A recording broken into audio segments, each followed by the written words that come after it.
નમસ્કાર મિત્રો, જય શ્રી કૃષ્ણ. ફરી એક વખત સ્વાગત છે આપનું આપણી યુટ્યુબ ચેનલ ભક્તિ કીર્તન સંગ્રહમાં. તો મિત્રો, જેવી રીતે આપણે જાણીએ છીએ કે આપણે મકર સંક્રાંતિના દિવસે દાન તો કરીએ છીએ, પરંતુ શા માટે ઉત્તરાયણના દિવસે દાન કરવામાં આવે છે, એવું તેનું શું મહત્વ છે? તો એવું કહેવાય છે કે જ્યારે સૂર્ય એક રાશિમાંથી બીજી રાશિમાં પરિવર્તન કરે છે તે સમયે જો દાન કરવામાં આવે છે તો તે આપણને વિશેષ ફળ આપે છે. પરંતુ એમાં મકર સંક્રાંતિનો દિવસ એટલે કે ધન રાશિમાંથી મકર રાશિમાં સૂર્ય પ્રવેશ કરે, એટલે કે જે ધનુર્માસ હોય, ખર માસ હોય, કે જે સમયગાળામાં ભગવાનની ભક્તિ તથા દાન પુણ્ય કરવાનો મહિનો છે કે જે પૂર્ણ થઈ રહ્યો છે અને ફરી પાછા માંગલિક શુભ કાર્યોની શરૂઆત થશે, એવો મકર સંક્રાંતિનો દિવસ દેવતાઓનો દિવસ માનવામાં આવ્યો છે. એટલા માટે આ દિવસે કરેલું દાનનું આપણને 100 ગણું પુનઃ પ્રાપ્તિ થાય છે, એટલે કે 100 ગણું પુનઃ વળતર મળે છે. અને આ કારણના લીધે જ ઉત્તરાયણના દિવસે એટલે કે મકર સંક્રાંતિના દિવસે દાન કરવાનું વિશેષ મહત્વ છે. તો હવે આપણે જાણીએ કે 12 રાશિના જાતકોએ પોતાની રાશિ પ્રમાણે કઈ વસ્તુનું દાન કરવું ઉત્તમ રહેશે. સૌ પ્રથમ વાત કરીએ આપણે મેષ રાશિ વિશે. તો મેષ રાશિના સ્વામી છે મંગળદેવ. તેથી મેષ રાશિના લોકોએ આ ઉત્તરાયણના દિવસે તલ, ગોળ અને મસૂરની દાળનું દાન કરવું જોઈએ, અથવા તો આ 3 વસ્તુની વાનગીનું પણ આપ દાન કરી શકો છો. વૃષભ રાશિના લોકો વિશે વાત કરીએ તો આ રાશિના સ્વામી છે શુક્રદેવ. વૃષભ રાશિવાળા લોકોએ ઉત્તરાયણના દિવસે દૂધ અને દહીંથી બનેલી વાનગીઓનું દાન કરવું જોઈએ, અથવા તો દૂધ દહીંનું પણ દાન કરી શકો છો. તેનાથી તે જાતકની સુખ સમૃદ્ધિમાં વધારો થાય છે. જો મિથુન રાશિના લોકો વિશે વાત કરીએ તો આ મિથુન રાશિના સ્વામી છે બુધદેવ. તે લોકોએ મકર સંક્રાંતિના દિવસે તલના લાડુનું દાન કરવું જોઈએ. કર્ક રાશિના લોકો વિશે વાત કરીએ તો આ રાશિના સ્વામી છે ચંદ્રદેવ. તેથી આ રાશિના લોકોએ મકર સંક્રાંતિના દિવસે તિલકૂટનું દાન કરવું જોઈએ અને ચીકીનું દાન કરવું જોઈએ, કે જેમાં તલની ચીકી, બીની ચીકી, મમરાની ચીકી, દાળિયાના દાળની ચીકી, જે પણ કોઈ ચીકી હોય તેનું દાન કરવું જોઈએ.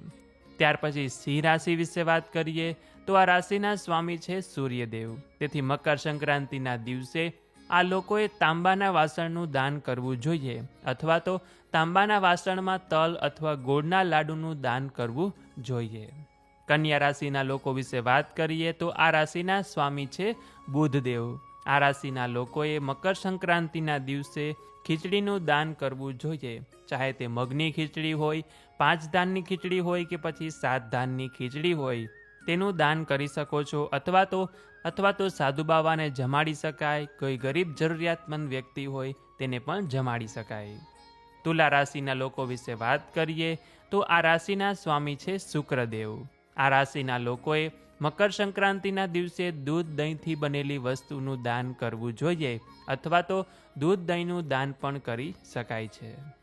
વૃશ્ચિક રાશિના લોકો વિશે વાત કરીએ તો આ રાશિના સ્વામી છે મંગળદેવ. તેથી આ રાશિના લોકોએ દાળની ખીચડીનું દાન કરવું જોઈએ, કે જેનાથી તે વ્યક્તિને સૌભાગ્યની પ્રાપ્તિ થાય છે. ધન રાશિના લોકો વિશે વાત કરીએ તો આ રાશિના સ્વામી છે ગુરુદેવ. તેથી આ રાશિના લોકોએ પીળા ચંદનની સાથે તલ અને ગોળથી બનેલા લાડુનું દાન કરવું જોઈએ, અથવા તો પીળા રંગની કોઈ પણ વસ્તુનું દાન આપ કરી શકો છો.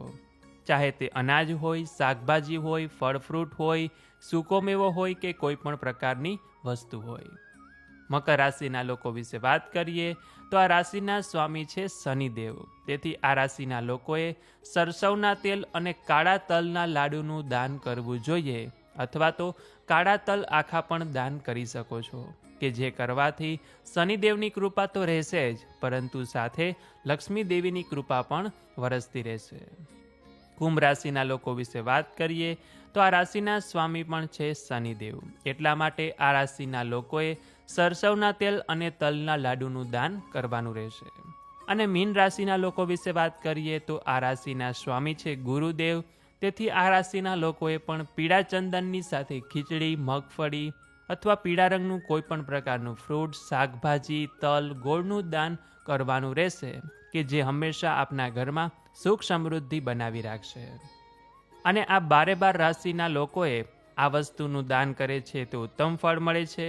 પરંતુ આ સાથે જો દરેક રંગની વસ્તુનું દાન કરે છે જેમ કે અત્યારે જીંજરા મળે છે તો તેનું દાન કરવું જોઈએ.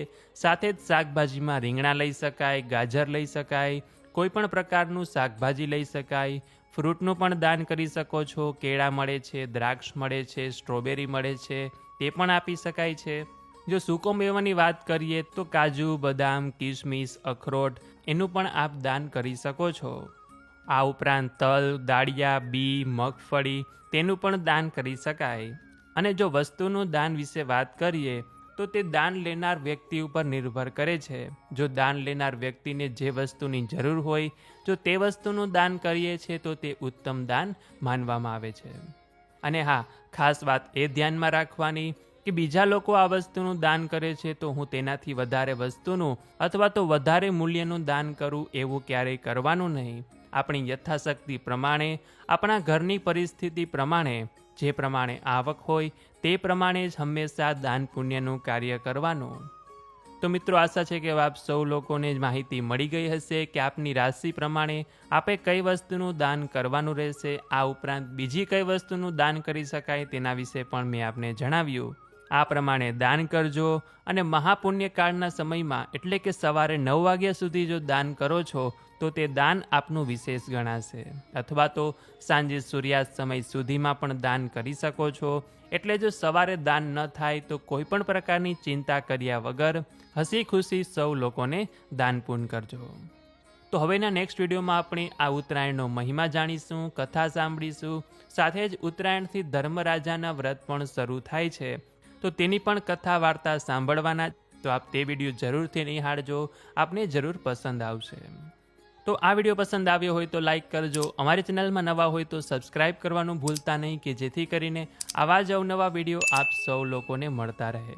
તો આ સાથે હવે મને રજા આપો. મળીશું ફરીથી એક નવા વિડીયોમાં. ત્યાં સુધી આપ સૌ લોકોને અમારી ચેનલના જય શ્રી કૃષ્ણ. ધન્યવાદ. મારી સાથે જોડાઈ રહેવા બદલ આપ સૌ લોકોનો ખૂબ ખૂબ આભાર.